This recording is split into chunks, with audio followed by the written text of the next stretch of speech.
la mixta con función endocrina y exócrina. Forma el 70% del semen. El mismo está compuesto de ácido cítrico, fosfatasa ácida, prostaglandinas y fibrolicina. Siempre, siguiendo con la anatomía, vamos a indicar que su localización está. Aquí tienes que indicar. Esta es la próstata, glándula mixta fibromuscular, y está ubicada delante la sínfisis del pubis y el espacio virtual que es el de Retzius. Por detrás está la fascia de Denonville y las vesículas seminales. Por supuesto, el recto. Hacia arriba está sobre o por debajo de la vejiga y hacia abajo la delimita el esfínter externo o el diafragma urogenital. ¿Está claro esto? Sigue. Esta es una pieza para ver dónde está la situación anatómica real en la base de la vejiga y con todas las explicaciones que les hemos dado. Hay una subdivisión anatómica fundamentalmente se refiere a su estructura vital, quiere decir morfológica funcional. El compartimiento morfológico funcional y fundamentalmente patológico definido. Es por eso que se toma en ocasiones y desde el punto de vista anatómico esta clasificación. 70% representa la zona periférica, es asiento del adenocarcinoma, alcance del dedo explorador pilla rectal. La zona central representa el 25%. La zona periprostática, que es la más pequeña, no posee glándulas. En cambio, la zona de transición, que representa hasta el 5%, es asiento de una hiperplasia prostática benigna en relación al 70%, donde se acentúan los adenocarcinomas. Esta es la representación gráfica. Ahí tienen la zona central en A, en B la fibromuscular, zona de transición, zona periférica y la E, la periuretral. McNeil ha diseñado esta situación en base a morfología y función. Esto tiene representación fundamentalmente para nosotros cuando vamos a detectar y diagramar el procedimiento de la biopsia en sextantes. Continuamos con la anatomía. La irrigación arterial es una glándula totalmente irrigada y no posee por sí misma, aunque últimamente estoy leyendo en los libros modernos que la denominan a un segmento de la arteria vesical inferior antes de su bifurcación como arteria prostática. Desde advenimiento, desde hace años, no existe como tal una arteria prostática pura, sino simplemente son ramas de la hemorroidal media, la pudenda interna anda indicándoles, y la vesical inferior. Esta, por lo tanto, ha de distribuirse en una rama vesicoprostática. Ahí está. La vesical inferior se divide en dos, la prostática en sí mismo y la capsular. La siguiente. La irrigación venosa, indudablemente, el drenaje venoso ha de estar dado por la hemorroidal media, la pudenda interna, y lógicamente todas van a ir a desembocar a la... ¿Dónde? Igualmente a la vesical inferior, y esta va a drenar a la vena dorsal, y la vena dorsal del pene va a dedicar a la ilíaca interna. El drenaje venoso de similar situación que lo que acabamos de decirle. Hay un plexo periprostático constituido por las mismas venas que las arterias. Hemorroidal media, vesical inferior, pudenda interna. Todas desembocan en la hipogástrica, en la vena dorsal profunda. Los ganglios no los voy a marcar mucho porque esto tiene vital importancia para nosotros. Y como tenemos residentes en formación, para ellos es de vital importancia. Cuando se va a operar una prostatectomía radical, lo primero que la primera estación es los ganglios obturadores. Si esto es positivo, ahí termina la cirugía. Ya después se van a ir a las ilíacas internas, a la cadena presacra y a la cadena ilíaca externa. La siguiente. La inervación tan complicada que lo vamos a dejar a imaginación suya. En cuanto a la epidemiología, tiene una prevalencia del 50% en varones mayores de 50-60 y prácticamente es universal en todos los hombres mayores de 80 años. Esta patología, que requiere gran demanda de recursos económicos en los seguros de salud, implica una serie de aditamentos para la atención pronta y prematura, que generalmente en un 80% termina en cirugía. La edad. La incidencia aumenta con la edad. Se dice que para tener próstata hay que tener edad y testosterona. La epidemiología. En la raza tiene menor incidencia de presentación y es más tardía en los asiáticos, depende mucho o atribuyen a la dieta. La mayor incidencia se ve en la sociedad occidental, que consume ingentes cantidades de leche y derivados por el alto contenido de calcio, y la menor incidencia quienes consumen soya. ¿Por qué? Porque este vegetal incluye fitoestrógenos y betacarotenos, que son antiandrogénicos. El té verde, los fenoles igual disminuyen la incidencia. El estilo de vida, mayor incidencia en grupos sociales altos. ¿Por qué? Por la ingesta de ingentes cantidades de alimentación que contienen colesterol. El colesterol, muy bien saben que es el punto de partida para la síntesis de la testosterona. Al haber mayor colesterol, también la síntesis disminuye. Se atribuye por atribución, no estadísticamente, al tabaco, que aumenta la incidencia. ¿Qué enfermedades están asociadas con esta patología?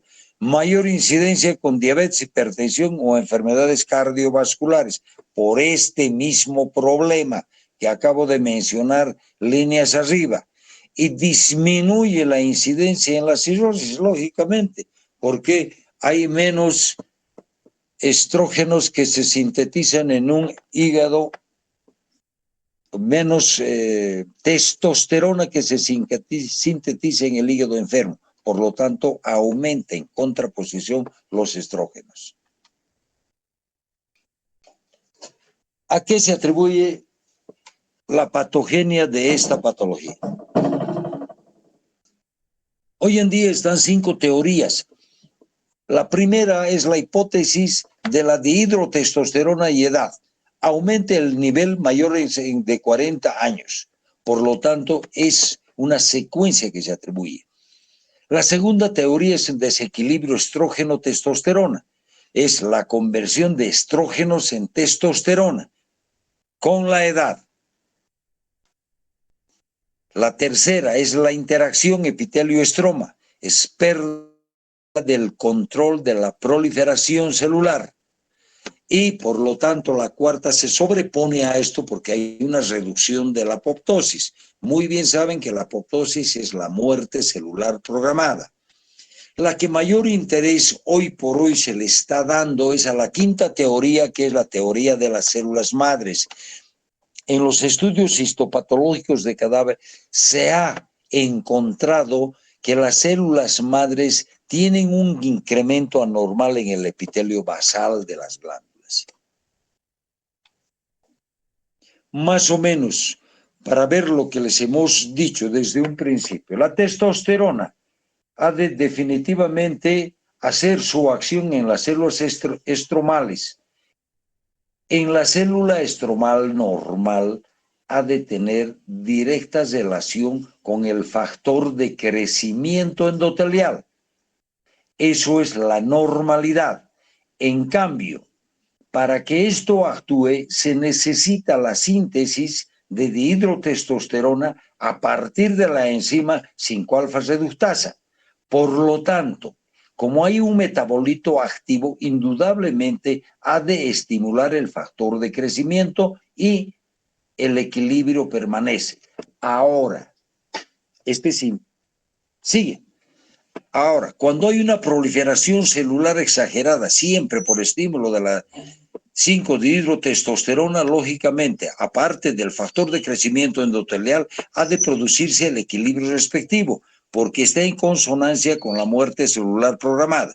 En cambio, en la producción aumentada de 5-dihidrotestosterona, lógicamente va a haber una proliferación celular aumentada y se produce el desequilibrio y el resultado es una hiperplasia prostática, un crecimiento anormal de la glándula.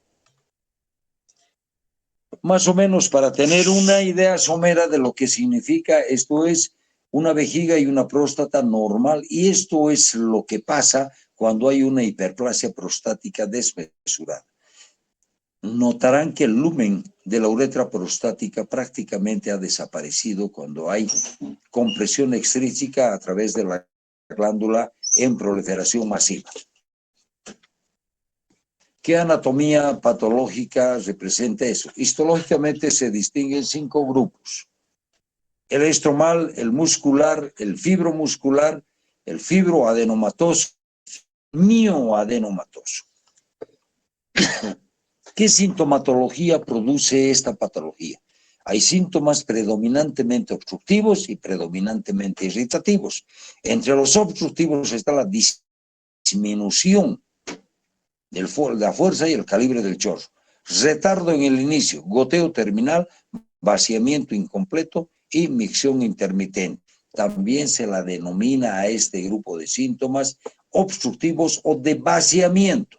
En cambio, irritativos o de llenado se traducen en una polaquiuria. Saben muy bien ustedes que la polaquiuria es el aumento en la frecuencia, la nocturia es más veces en la noche, la urgencia es cuando definitivamente el deseo miccional llega y indudablemente si no llega al baño pues moja la ropa. La urge-incontinencia es el caso extremo de la primera, y el dolor suprapúbico, como toda irritación, lógicamente ha de traducirse en un dolor permanente.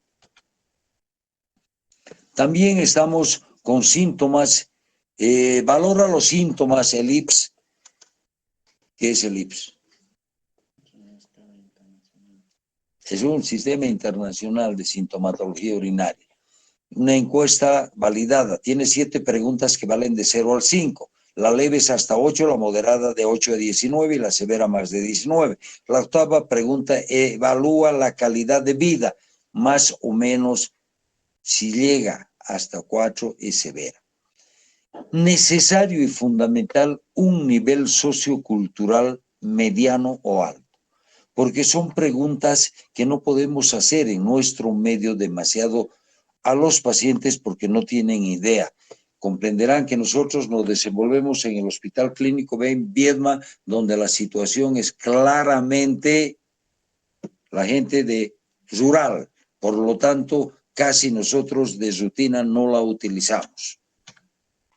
Ahí vienen la representación y los alumnos que están rotando con nosotros les vamos a proporcionar una cartilla para que tengan idea de todo esto y lo lean con calma. Hay preguntas bastante engorrosas. En cambio, en la sintomatología de la hiperplasia se la denominan 3 círculos y la superposición de estos nos van a dar 2 o 3 espacios que representan o nos dan o se traducen y nos dan una idea sobre qué paciente estamos conversando. La zona A, obstrucción más crecimiento, no tiene síntomas, es subsidiario de tratamiento médico. En cambio, la zona B, crecimiento más síntomas sin obstrucción, resulta ser raro. La zona C, hay síntomas, más obstrucción, pero sin crecimiento. Esto se debe a una estenosis o una esclerosis de cuello o a otra causa de obstrucción, pero es patológico. En cambio, la zona D, hay síntomas, más obstrucción, más crecimiento. Indudablemente, el tratamiento médico quirúrgico es el imperante. ¿Qué diagnóstico y cómo vamos a llegar al diagnóstico de una hiperplasia prostática? Indudablemente, la realización de la historia clínica es fundamental y se hace mucho hincapié en la anamnesis. ¿Cuántas veces orina en el día? ¿Cuántas en la noche? Hay dubitación, hay retardo, goteo terminal y todo lo que les hemos acabado de mencionar en los síntomas de almacenamiento obstructivos o de llenamiento o irritativos. El examen físico resulta ser fundamental y se termina con un tacto rectal donde debe mencionarse al paciente lo que uno le va a hacer para que no sea traumático. Indudablemente, por razones obvias, ustedes comprenderán que definitivamente a nadie le gusta ser explorado a través de la vía rectal. ¿Qué signos vamos a tener? Los signos fundamentalmente en la hiperplasia prostática se debe al globo vesical. La presencia de una vejiga llena de orín cuando es crónica y en la retención aguda es pequeña y dolorosa. En cambio, como ven en las imágenes, es indolor y voluminoso en una retención crónica. Volvemos al tacto rectal, que es de vital importancia en la red. Normal y habitualmente debe hacerse en una posición cómoda al paciente, muy bien lubricado el guante y el dedo explorador, donde uno va a ir a buscar una glándula de más o menos de tamaño normal. ¿Cómo se mide el tamaño de la glándula a través de un tacto rectal? Cada través de dedo que uno explora es 10 gramos, más o menos. Si uno va desde el costado izquierdo hasta el derecho a través del surco medio, ha de darse cuenta cuántos dedos es aproximadamente. 4, 40 gramos, 5, más o menos. La glándula debe ser lisa, indolora, de bordes netos, es elástica, bilobulada, lo que les decía, y el tamaño es lo que acabo de explicarles, que uno va a medir cada través de dedo 10 gramos de glándula. La posición, las que prefieran ustedes, esto ha de depender fundamentalmente de la comodidad de dónde están viendo. Si es una situación como en la Nestro, es tremendamente incómodo hacer una exploración cómoda por lo incómodo que resulta y porque no tenemos un ambiente adecuado a todo esto. Generalmente el esquema inferior de la izquierda hace que nosotros tengamos que optar esta posición porque resulta ser más cómoda para el paciente. Aquí tal vez le falta la separación un poquito de ambas piernas. Ponerles un lateral derecho, un lateral izquierdo y una posición genupectoral resulta tremendamente incómodo para el paciente, pero está descrito. El diagnóstico, lógicamente, la va a corroborar uno después de la elaboración de su historia clínica y la exploración con la conclusión de un examen rectal muy bien realizado. Uno ha de complementarlos con los exámenes de laboratorio. Es de rutina, lógicamente, hacer un examen general de orina, una creatinina, urea, ácido úrico y una glicemia. Esto indudablemente dentro del contexto general. Ahora, lo fundamental que hoy en día se hace es el antígeno prostático específico, el famoso PSA, que lo normal es de 0 a 4 nanogramos por mililitro. ¿Qué es el PSA? Es una glicoproteína, es una calicreína de 34 kilodaltons y su función fundamentalmente es licuar el coágulo seminal. Quiere decir que patrocina, fomenta, preserva la motilidad espermática y gracias a ello es el recorrido que hacen los espermatozoides hasta llegar al óvulo. Siempre podemos hacer, siguiendo con los exámenes complementarios, una flujometría. ¿Qué es la flujometría? Es la medición del volumen urinario por tiempo limitado. Son válidos volúmenes de 125 a 150 mililitros. El mínimo es de 12 mililitros por segundo y el máximo es 20. Uno saca sus conclusiones. La orina residual es considerada admisible 10% del volumen miccional. O en cambio, si tiene una ecografía, ¿no? El 50% de la capacidad máxima. Ahí tienen los flujómetros hoy en día, ya están definitivamente con todo el tecnicismo moderno, inclusive hay una lectura y un trazo electromiográfico que nos va a dar una idea más severa. Seguimos. Siempre, la ecografía para nosotros es de vital importancia, porque no solo evalúa el tamaño de la próstata, sino determina el volumen de la orina residual, excluye otras patologías renales, ureterales, vesicales o prostáticas, pero tiene un defecto, es operador dependiente. Por lo tanto, definitivamente no es un examen 100% confiable ni que determine el tamaño propio. Evalúa toda la vía urinaria, lo que les decía, quiere decir riñón, ureter, vejiga y próstata. Ahí tenemos una imagen donde perfectamente se ve la vejiga, por encima todo lo negro es orín y la protrusión en el piso vesical de una glándula prostática de mediana a grande. Seguimos otros, sí, esto es una próstata intravesical de gran tamaño, y lo que quería que esta imagen se la pone porque la presencia o una de las imágenes radiológicas es la vejiga de esfuerzo. Van a escuchar hablar. ¿Qué significa una vejiga hipertrofiada? No se olviden, en anatomía han llevado las capas musculares de la vejiga, por lo tanto la capa interna que es circular ha de protruir y se ha de volver en divertículos verdaderos para vencer el obstáculo distal que significa la uretra prostática.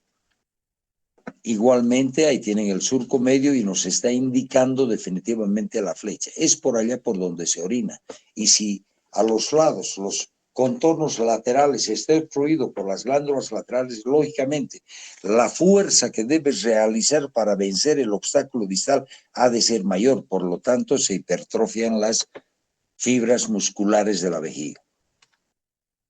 Igualmente la presencia de la sonda, una próstata intravesical y todo lo negro es el orín en la vejiga. Similar situación con una próstata grande, todo eso es la próstata, y arriba en el lumen el globo de la sonda vesical. La uretrocistoscopía, otro aditamento a favor para realizar un diagnóstico, solo tiene indicaciones precisas cuando hay hematuria, cuando hay una estenosis o una cirugía previa. Pero la imagen de la derecha es lo que quisiera que lo tomen en cuenta. Es una imagen endoscópica donde se ven los lóbulos laterales de la próstata, se ve el vero montano con el conducto eyaculador y se ve la vasa media, quiere decir el labio posterior de la vejiga.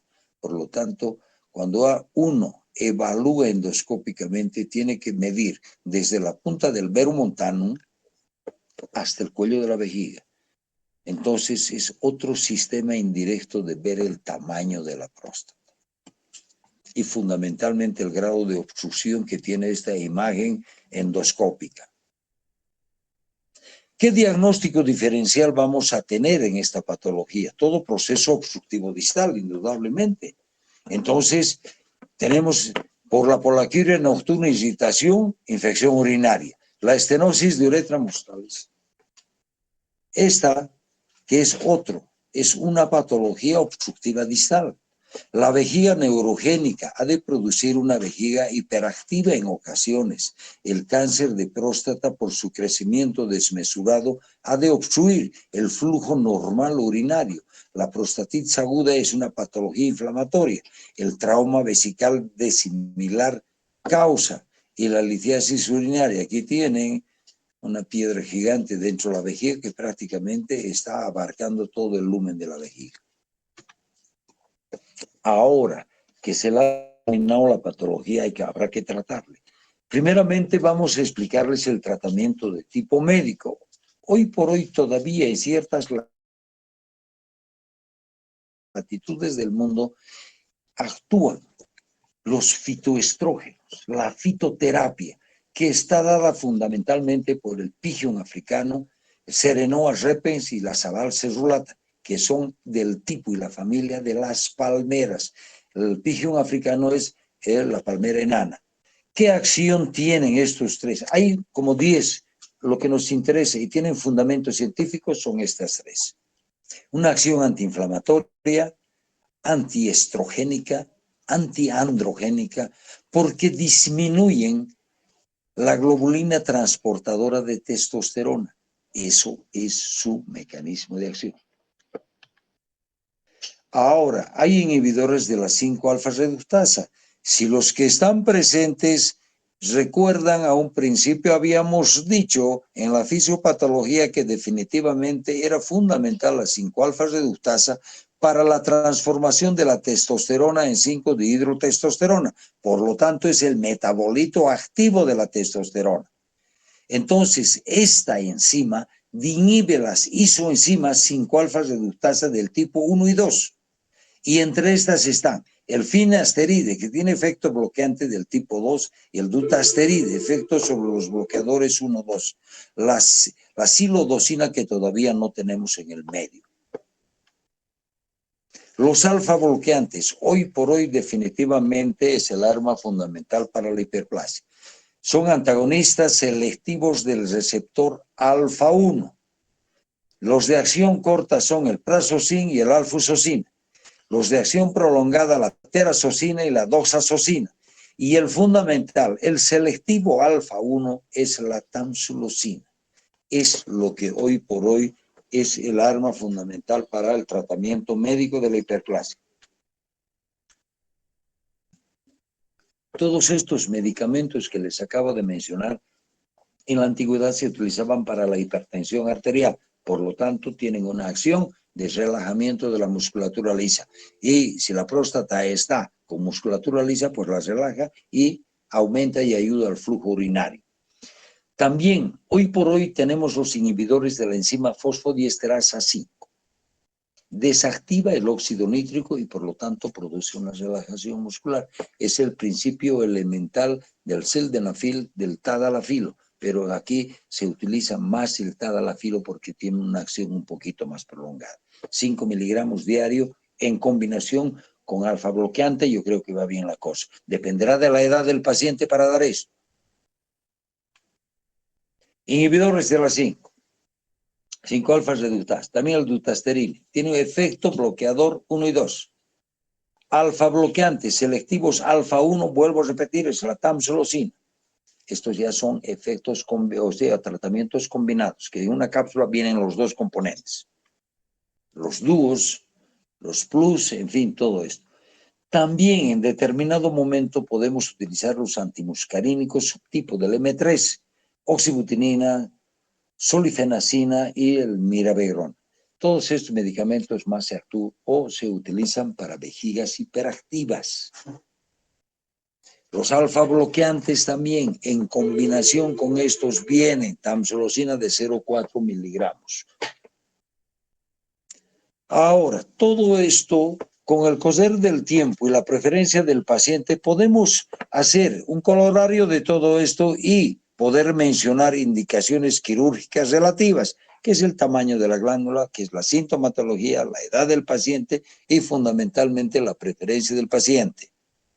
En cambio, las indicaciones absolutas son hematuria, insuficiencia renal, litiasis vesical, retención recurrente o infección y hidronefrosis.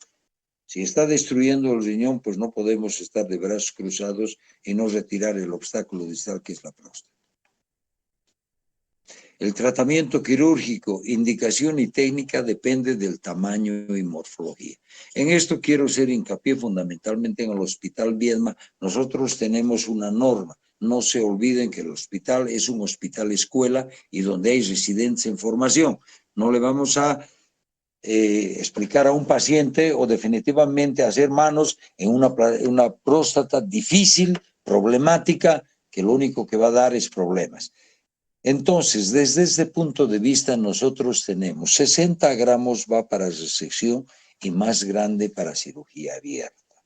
Esto, claro, indudablemente hay gente que lo hace los 100 gramos o 120 gramos sin resección, pero nosotros no. Tenemos normativa interna porque es un hospital escuela. La resección sigue siendo el gol estándar y definitivo. Prostatectomía retropúbica en similares condiciones hacemos aquí. La prostatectomía transvesical o de Freyer muy esporádicamente dependiendo de las características, y la prostatectomía perineal que solo lo menciona o de Young, que ya no está vigente por su complicidad. Es una cirugía muy compleja. Así más o menos para que tengan una idea somera. En la primera diapositiva es una glándula normal, pero con el correr del tiempo y la resección que se la realiza solo 1 hora, va más o menos sacando, pellizcando, pellizcando y termina uno terminando en esta situación más o menos. Igual, este es el resectoscopio y así es que se corta. Esa es una imagen endoluminal, endoscópica, donde uno está cortando la próstata a través desde la vejiga al verumontano. Hay condiciones anatómicas y fundamentalmente más o menos límites quirúrgicos que uno no la debe rebasar. En cambio, la prostatectomía abierta convencional se debe a una enucleación digital. Es una cirugía bastante incómoda porque vean dónde está la sínfisis del pubis, ¿no?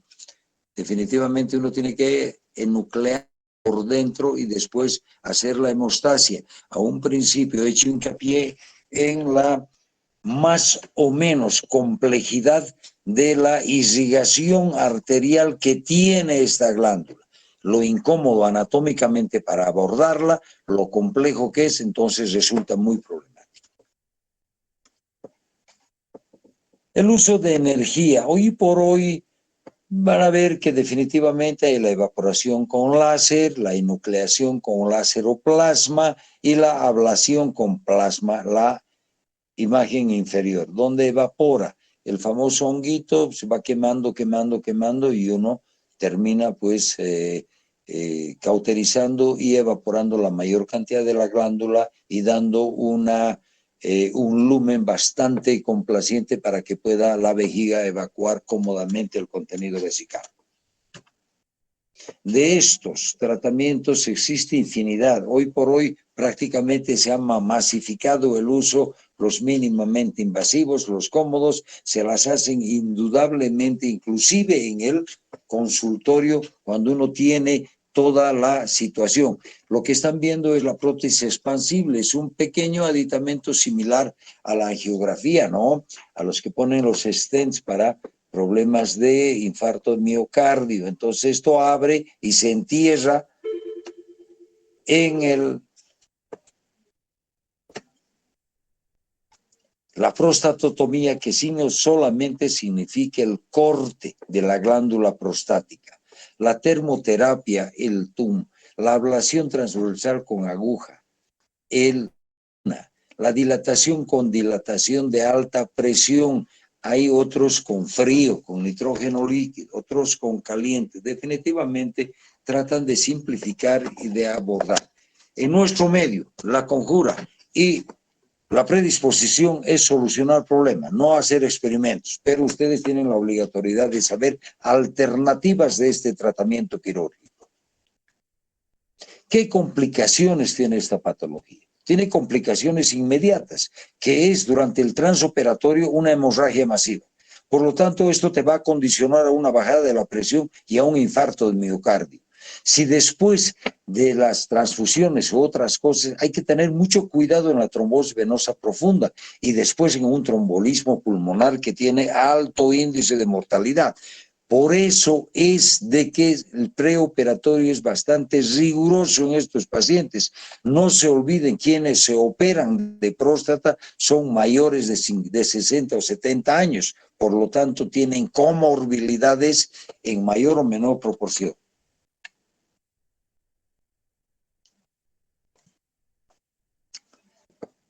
Las complicaciones inmediatas están dadas igual. Son pacientes que si no se los moviliza tempranamente, lógicamente están en un ambiente hospitalario y va a entrarles o se van a ganar una neumonía basal o una neumonía intrahospitalaria que resulta ser en ocasiones bastante problemático. En cambio, la epididimitis aguda, si un paciente no ha sido muy bien erradicado su infección preoperatoria, la presencia de la sonda ha de condicionar a una vía retrógrada de infección desde la uretra al epidídimo y ocasionar una epididimitis aguda, que es una complicación tremendamente desagradable y dolorosa para el paciente. En cambio, en las tardías, una vez que ya se ha solucionado el problema, está dado cuando ha habido infortunada una lesión del esfínter externo o estriado del diafragma urogenital, ha de tener un goteo permanente o una incontinencia.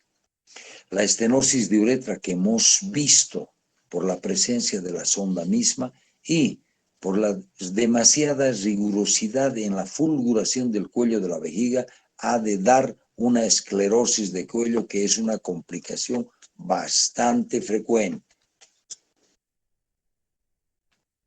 Bueno, hemos tratado de abordar lo principal en lo que se refiere a esta patología. Ahora las preguntas.